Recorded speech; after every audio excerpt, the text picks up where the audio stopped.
Hey planner friends! Welcome back to my channel. I can't quite believe it, but we've already done 6 months of 2021. So today I'm going to be setting up my July monthly in my medium pattern planner. Let's get started! So for my July monthly I'm using this Plannerface kit, and this is one that was on the removable vinyl that she trialled for a while. I do PR for Plannerface, so you can use my code in the description to save yourselves a little bit of money and also mention me for a freebie. My theme colour for July is always lime green, and this kit didn't exactly go with the lime green theme, so I've got this more aqua turquoisey green to colour in the parts of the calendar where I'm not going to be at work, so over the weekends and 1 day of annual leave so far. So there's really not a lot of pen base when it comes to my monthly spreads, so we can get straight into some stickers. I've first taken the date covers off the main washi headers, and I'm laying the July header over the Monday to Wednesday that are in June. These headers fit really nicely over 4 boxes of a Pattern Planner medium calendar, so I'm just trimming off the end and then putting that over the 1st of August in the bottom right hand corner.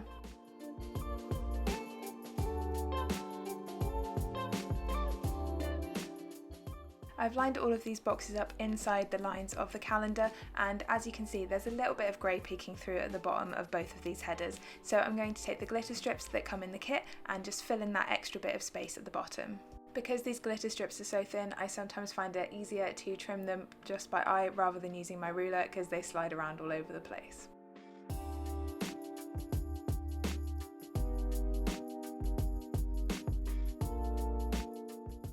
So now we've got the days that aren't in the month covered up in the main calendar, I can move on to my date strips. Plannerface does make Monday start date strips, but they still have Monday to Thursday on one side, so I would have to cut those up anyway, so I just cut up the ones that come in the main kit.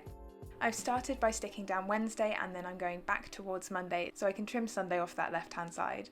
And then I'm going to lay Thursday down to Saturday, trim the sidebar header off that date strip and add Sunday onto the right hand side. This is where I usually find out that I haven't cut the 2 date strips off the main headers equally, but on this one I think I did a pretty good job of it.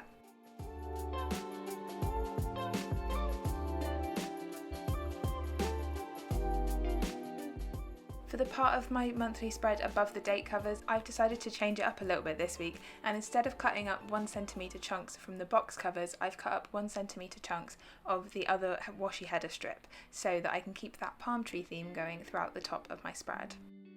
I was hoping that it would look a little bit more like a continuation of the palm tree in the main header section, but not quite. I still like how it turned out though. And it was a little bit quicker than putting 7 separate little stickers down on that section.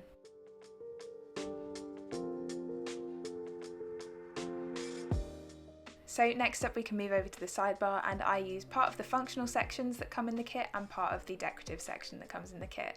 So I've cut up most of this decorative sidebar and I'm just using the top of it, so I still kept a cheeky bump sticking out over the top of my checklists, and then over the places to go and things to learn section I'm just putting 4 heart checklists from the kit and changing the headers to goals and to buy. So the to buy header is dark pink, so it has a light pink checklist, and the goals header is light pink, so from this kit we'll have the dark pink checklist.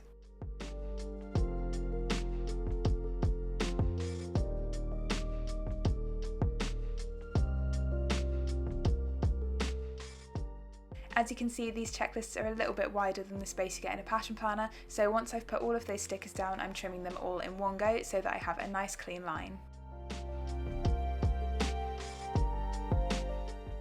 I tend to move around these monthly spreads in an anti-clockwise direction, so now we're going to change the headers from personal projects and work projects using the vacation strips that come in the kit.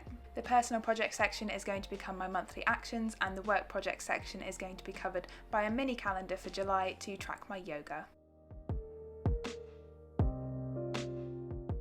For the break it down header, I've cut a 6mm strip out of that same piece of washi that I used to do the top sections above the date covers, and I'm just going to stick that over that header. And I actually dropped this as I was laying it down and it just went down perfectly, so I kept it there. Next up I'm going to add in my date flags, and as I've mentioned in previous videos, this is pretty much the only type of sticker I use tweezers for because they do get fiddly and I get hand cramp after putting 31 of them down. So I'm going to speed through to the end so that you don't have to watch me put down every single one of them, and then we can get into some of the day-to-day planning of the month ahead.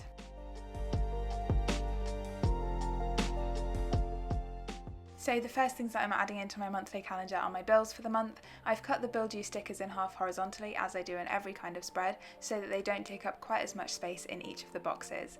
I'm then going to trim a teeny tiny piece off the side of each one because they are ever so slightly longer than the actual boxes are in a passion planner. This is also the first month where I've had to stack 2 bill stickers on top of each other because some of my bills have moved around and I'm not 100% sure that I like it, but I'll stick with it for this month. Once I've added in my bills, I of course have to add in my paydays as well, so I'm just using the payday flags from the kit and then adding in 1 holiday label. Next up is all of the birthdays, and July is quite a birthday heavy month for me, so I'm adding in the 3 birthday labels that come with the kit, and then for another 2 birthdays I'm adding in some of the birthday present doodles, and I'll just write those on the planner page. As usual with all of the labels that go in the actual body of my calendar, I like them to have a little bit of white space on either side, so I'm trimming a little bit off of each sticker.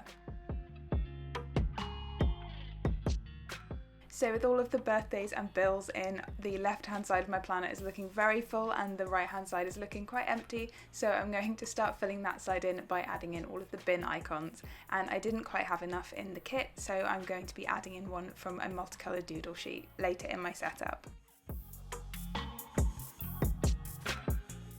Next, I'm using the event labels from the kit to mark in my 2 PT sessions this month.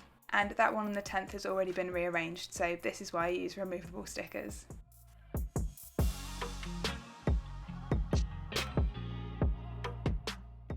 Next, I'm using a patterned quarter box and a doodle from the kit to mark in that there's a new Sims pack releasing on the 22nd. I really like the new patterned quarter boxes that are coming in Plannerface monthly kits now. It really breaks up all of the solid colours being throughout the entire month. So now it's a week or so later and I'm finishing up the spread. The first thing that I'm adding is my habit tracker, which is just something that I made in Excel and print off on sticker paper myself. And then I'm adding my mini calendar over the work project section to mark off my yoga for the month.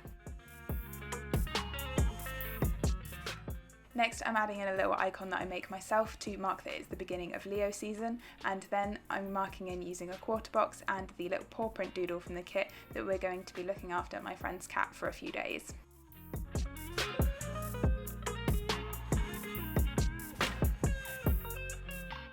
On the following weekend, I'm using another quarter box from the kit and the wine glasses doodle to mark in having some housewarming drinks at a friend's place. I'm not sure why this is planned for a few days before all of the social distancing restrictions are apparently going to be lifted, but then again, I'm also not sure that that's going to happen either, so we'll see what happens.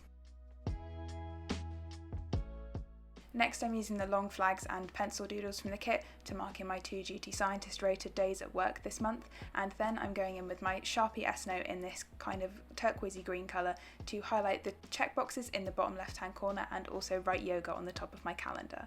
And then I can fill in all of my plans as usual using my Pilot Friction pen.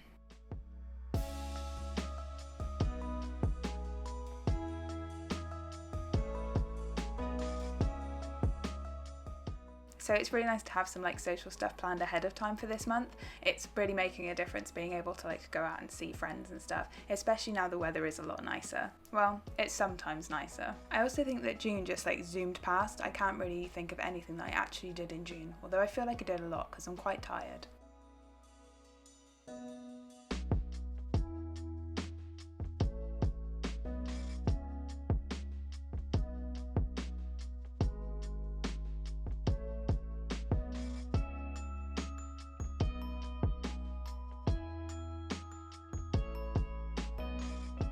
For my habit tracker, I'm keeping exactly the same habits as I've had all year, so drinking 2 litres of water, doing my Duolingo, which I really need to get going with because I'm getting so many passive aggressive messages from that owl, keeping up with my skincare, no spend, going to bed by 11 PM and remembering to do my meditation, and then keeping up with my macros and vitamins. I'm never looking for perfection with this habit tracker, but especially for Duolingo last month, I think I coloured in 3 days and that was it.